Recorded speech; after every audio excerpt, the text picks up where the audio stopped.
The debate over vaccine mandates was raging.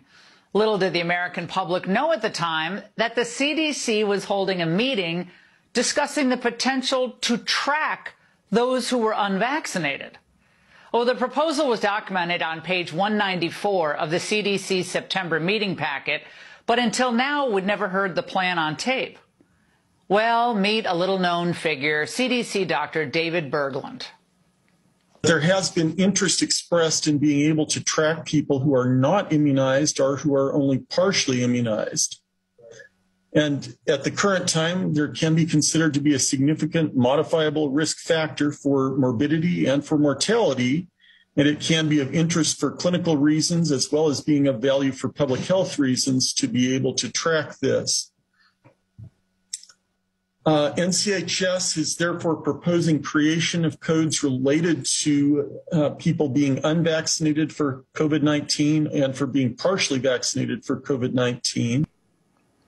So it's not just a tracking of the unvaccinated, which is ridiculous.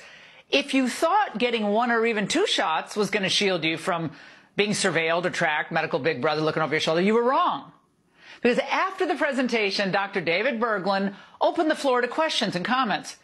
He was asked if those who had previously had COVID and therefore are rejecting the vaccine, whether they could avoid the unvaccinated code they were assigned. Listen to his response. At this point, it has been recommended that even if someone has a history of COVID-19, that it may be beneficial for them to get the vaccine. So at this point in time, I would not disallow use of these codes, even if someone had that history. We could use these codes together with the history of code if someone wished to be unvaccinated. That would usually not be recommended still. Now, this was just a plan back in September of 2021, but boy, did they move fast. These codes were actually approved just 2 months later and went into effect in April of 2022.